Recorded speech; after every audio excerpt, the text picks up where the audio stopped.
आदरणीय जनरल साहब भारतीय जी 16 अगस्त 2011 में जो रामलीला मैदान में अनशन हुआ था, उसमें अलीगढ़ के सब भाई बहनों ने जो हिस्सा लिया था, मैं उनके लिए धन्यवाद करता हूँ, उनके आभार व्यक्त करता हूँ। और आगे के लिए भी ये लड़ाई हमें लड़नी पड़ेगी।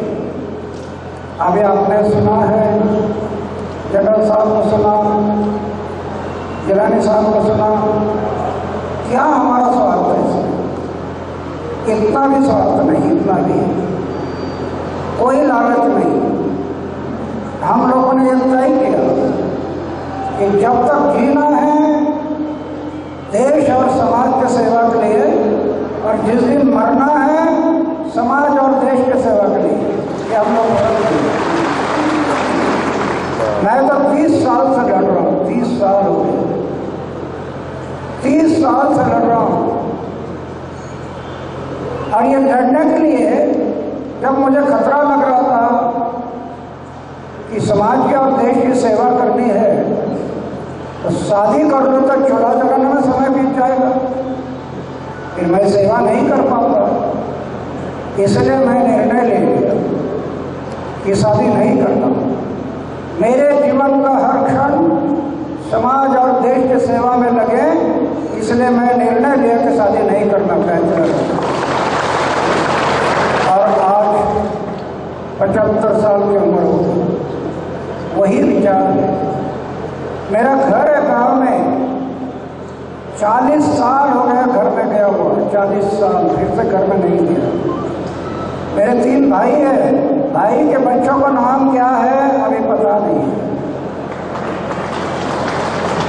करोड़ रुपए की योजना नहीं, करोड़ रुपए की, कई बैंक बैलेंस नहीं रखा। राष्ट्रपति ने पद्मश्री, पद्म भूषण वगैरह के अवार्ड मिले, 55 लाख रुपए के कैश अवार्ड मिल गए, उसका भी ट्रस्ट कर दिया। हर साल ब्याज आता है, 30-35 गरीब बच्चों की शादी कर देता हूँ, कुछ रखता नहीं। क्यों? व्रत लिया जीवन में व्रत लिया कि जीवन में करनी है समाज और देश की सेवा। ये व्रत लेकर ये काम शुरू किया। आज मंदिर में रहता हूँ, सिर्फ खाने के लिए प्लेट है, सोने का एक बिस्तर है, कुछ रखा नहीं, कुछ रखा नहीं जीवन में। लेकिन 6 कैबिनेट भ्रष्टाचारी मंत्री को घर भेज दिया, 6 कैबिनेट मंत्री घर चले गए भ्रष्टाचारी। 400 से ज्यादा ऑफिसर घर चले गए करप्टेड में। 7 कानून बनाए, सूचना बनाया कानून महाराष्ट्र में, 10 साल लड़ा उसके लिए, 10 साल। 2002 में राष्ट्रपति ने उसके ऊपर साइन किया और वो कानून 2002 में महाराष्ट्र में लागू किया, सूचना का अधिकार, और 2005 में पूरे भारत में लागू हो गया। आज देख रहे हैं कितना असर हो गया। भ्रष्टाचार खत्म नहीं हुआ, लेकिन 2G स्पेस जैसा घोटाला बाहर आ गया, खेल घोटाला बाहर आ गया, आदर्श सोसाइटी घोटाला बाहर आ गया, हेलीकॉप्टर घोटाला बाहर आ गया, करोड़ों रुपए के घोटाले बाहर आ गए। इसलिए हम लोग आग्रह किया सरकार को कि जनलोकपाल अगर आता है तो 65% करप्शन को ब्रेक लगेगा, 65% गरीब लोगों को न्याय मिलेगा। लेकिन सरकार हिचकिचाती है। क्यों? जनलोकपाल अगर लाया सरकार ने तो इनके 15 मंत्री तो जेल में हो गए, क्या होगा? इसलिए डरती है सरकार। अरे जनलोकपाल आ गया तो 15 मंत्री जेल में गए तो सरकार रहेगी नहीं, इसके कारण नहीं कर रही। लेकिन हम लोग तय किया, अभी हम लोग घूम रहे हैं देश में, पूरे देश में घूमेंगे।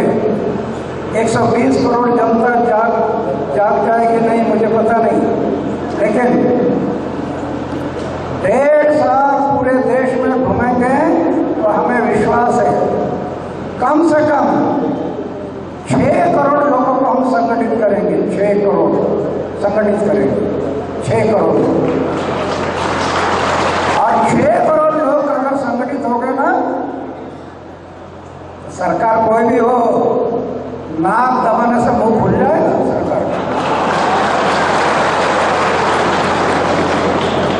अभी जनरल साहब ने बताया जनता में कितनी शक्ति है, लेकिन जनता ही भूल गई। ये 6 करोड़ लोग संगठित होने से सरकार का नाक दबाने से मुंह खुल जाएगा। और 6 करोड़ लोग अगर संगठित हो गए ना 1.5 साल में, तो फिर से एक बार मैं होगा रामलीला मैदान और आप हो गए तिरंगा लेकर रास्ते पर। भारत माता की जय, वंदे मातरम, इंकलाब जिंदाबाद। और देश की जनता कहेगी फिर सरकार जनलोकपाल लाओ न तो जाओ, दोनों में कहेगी सरकार। ये होगा तो एक तो जनलोकपाल, सिर्फ जनलोकपाल पूरा होकर भी काम नहीं करेगा।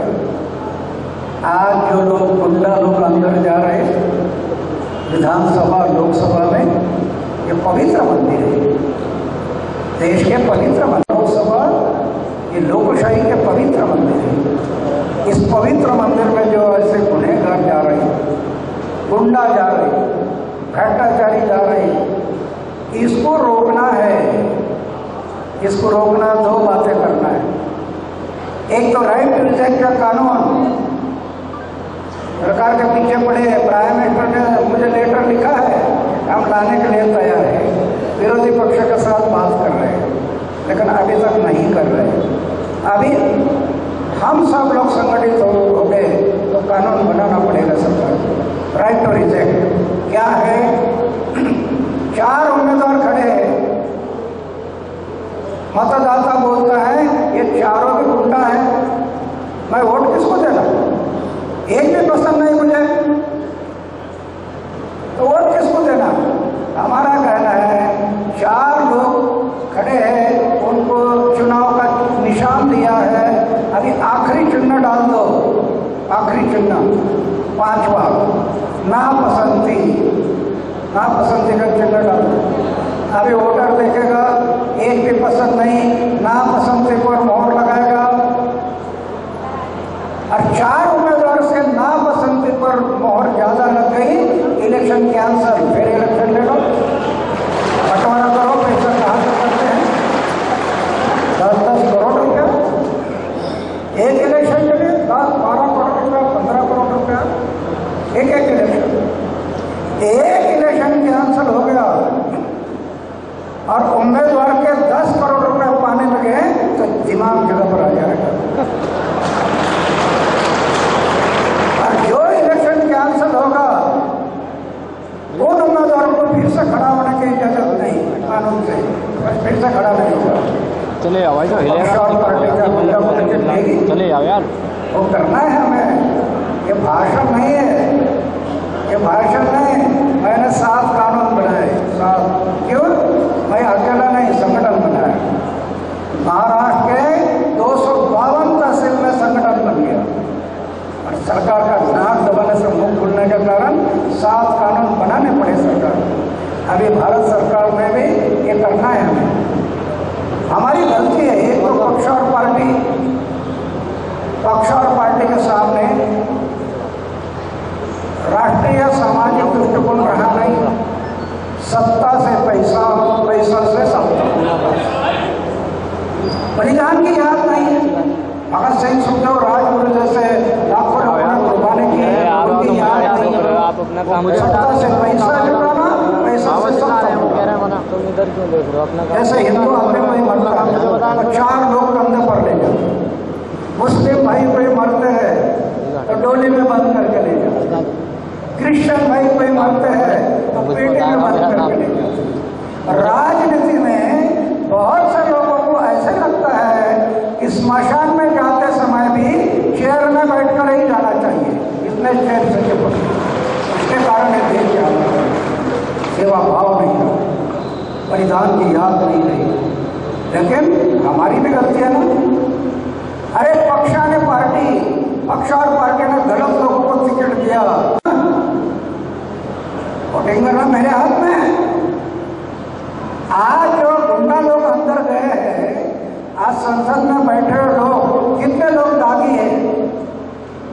163 लोग दागी हैं। संसद में 163 लोग दागी बैठे हैं। ये क्या अपने आप रहे?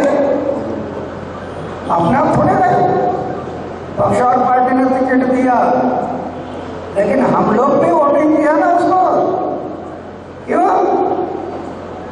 कई लोगों ने शराब के बोतल देखा, थावे की पार्टी देखा, 500-1000 रुपए के नोट देखा, और ऐसे गुंडा को अंदर भेज दिया, लुटारू को अंदर भेज दिया।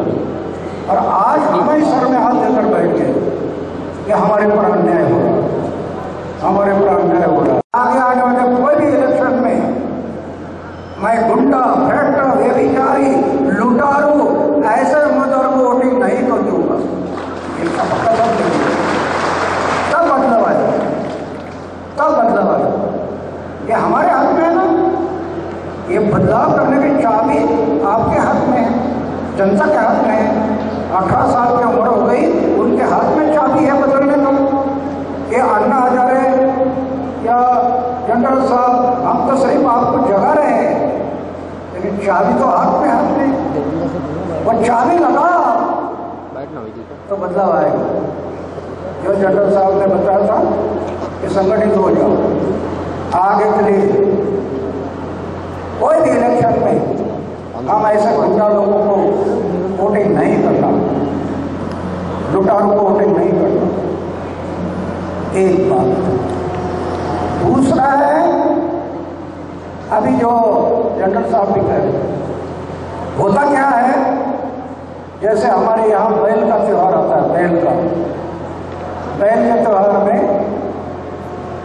ये बैल को किसान गाड़ी में जुटाता है, हल में जुटाता है, इतना तकलीफ देता है, इतना तकलीफ देता है। ये बैल सोचते हैं ये मालिक इतना तकलीफ देता है ना, इसके पेट में सिंग घुपसना चाहिए,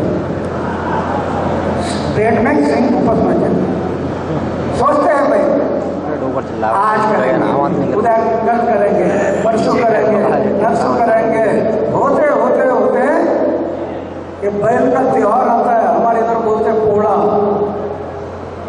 बैल का त्योहार। और सवेरे सवेरे मालिक आ जाता है लक्ष्य सावन लेकर, लक्ष्य, और बैलों को छोड़ता है और नदी पर ले जाता है, और लक्ष्य से उनको धोता है। सिंगों में वो चमके का वाला लगाता है, बदन पर झूला डालता है, और मिष्ठान्न का नैवेद्य दिखाता है, और बैल पेट में सिंह घुपसना भूल ही जाते। ऐसा ही हुआ हमारा भी ऐसा ही हुआ। अभी आने वाले इलेक्शन में, देश की हालत है, देश की। मैं यहाँ के बारे में नहीं बोल रहा, देश की हालत है। हमारी यही हालत है। अभी बदलेंगे, 1000 रुपए के नोट मिल गई, भूल गया। दावे की पार्टी मिल गई, भूल गया। अरे भगत सिंह के बलिदान की ये कीमत है, 1000 रुपए की नोट शराब के पार्टी। इसलिए हम लोग ये सोचना है, एक Janlokpal, right to reject. General साहब ने जो बताया, हम लोग एक बात और भूल गए, दिल्ली की संसद। अरे दिल्ली के संसद से ये जन संसद बड़ी है ना, हमें पता ही नहीं चला 66 साल में। ये जन संसद बड़ी है। दिल्ली की संसद किसने बनाई? ये संसद ने बनाई। एमएलए एमपी को कौन भेजा? जनता ने भेजा। क्या समझकर भेजा? मालिक समझकर भेजा। 26 जनवरी 1950 प्रजासत्ताक दिन मनाया। उस दिन जनता इस देश के मालिक हो गई। मालिक ने सेवक को भेजा, एमएलए एमपी सेवक। जितने ऑफिसर है, गवर्नमेंट सर्वेंट, गवर्नमेंट है जनता और सर्वेंट है सेवक। ऑफिसर जावेद अख्तर, पूरे ऑफिसर जनता के सेवक। हम जिनको भेजा वो भी जनता के सेवक। मालिक कौन है? जनता। चित्र क्या है? मालिक को बनाया सेवक और सेवक बन गए मालिक। ये जब तक नहीं बदलेगा तब तक सही जनतंत्र नहीं आएगा। और वो बदल सकता है, असंभव नहीं है। तो इसलिए जन संसद हम लोग बाहर पड़े हैं, जनतंत्र मोर्चा, जनतंत्र यात्रा, इसके माध्यम से जनतंत्र मजबूत करना है। जनतंत्र है? ये जो जन संसद है, जनतंत्र मजबूत हो गया तो जन संसद मजबूत हो जाएगी। जन संसद मजबूत हो गई तो देश में बदलाव आ जाएगा। ये काम हम लोग को नहीं करना है। असंभव नहीं है, असंभव नहीं है। देश की जनता अगर संगठित हो गई और देश की जनता संगठित होकर इकट्ठा आ गई तब भ्रष्ट सरकारें, गुंडा सरकारें, लुटारू सरकारें जनता उखाड़ कर फेंक देगी। इतनी ताकत है जनता में, फेंक देगी, इतनी ताकत है। लेकिन हमें अपनी ताकत को भूल गए, हम अपने ताकत को भूल गए। देखो ना, मेरे पास क्या है, फकीर आदमी है, 2 सरकारें गिराई, 2 सरकारें गिराई, क्या है मेरे पास? जनता संगठित हो गई और सरकार को गिरा दिया, उसके कारण डरने लगे। तो मेरा कहने का मतलब ये है कि हम लोग को इस बात को सोचना है, हम लोग संगठित होना है, संगठित होकर एक शक्ति बनानी है। शक्ति बन गया, समय आने में 2 काम करना है। आगे आने वाले कई लोग सोचेंगे कि हम लोग को 40% लोगों को वोटिंग करना, 40% लोग कहाँ है? अरे है नहीं 40% लोग, अगर नहीं है। हमारा कहना यह है, जनता ने जनता के लिए जन सहभाग से चला हुआ तंत्र वो है जनतंत्र। जनता ने जनता के लिए जन सहभाग से चला हुआ तंत्र वो है जनतंत्र। ये पक्ष पार्टियों का तो अतिक्रमण हुआ है। तो लोगों ने अपने अपने मतदार संघ में, जनता ने संगठित होकर अपना उम्मीदवार सिलेक्शन करना और जनता ने उनके पीछे खड़ा होकर 40% लोगों ने अंदर भेजना, ये है जनतंत्र, ये जनतंत्र है। लेकिन हमें भूल गई, हमें आदत पड़ गई। 40 साल 66 साल बीत गए, ये आदत टूटना इतना आसान नहीं है। कई लोग बोलते पक्ष और पार्टी नहीं है तो आगे कैसे होगा? अरे होता है ना, लेकिन हम भूल गए। तो मेरा कहने का मतलब है, हम लोग संगठन बनाकर आगे चलेंगे। 2 बातें, विधानसभा लोकसभा में 40% लोगों को भेजना और दूसरे बातों में अगर कोई भी सरकार आज़ादी का अर्थ स्वराज लगाकर चलती है, जनशक्ति का दबाव निर्माण करना, 2 बातें हमें करनी है। इसलिए हम लोग आज घूम रहे, कोई स्वार्थ नहीं, कोई किसी से लेना नहीं, कोई किसी से देना नहीं, कोशिश करना, प्रयास करना। और उम्र के 75 साल में तो कोशिश करने से कई सफलता तो मिली है। आज भी देखो, रामलीला मैदान में हम लोग बैठ गए हैं, करप्शन खत्म होगा क्या? नहीं हुआ। लेकिन करोड़ों रुपया खर्चा कर देश में जो जागृति नहीं आनी थी वो सिर्फ 13 दिन में जागृति आ गई। 13 दिन में पूरे देश में जागृति आ गई। करप्शन के अपोजिट में लोग खड़े होने लगे। तो आज हमें अभी 1.5 साल घूमेंगे देश में, एक संगठन करेंगे और आप हम ये आज़ादी की दूसरी लड़ाई लड़ेंगे। ये कहकर मैं यही पर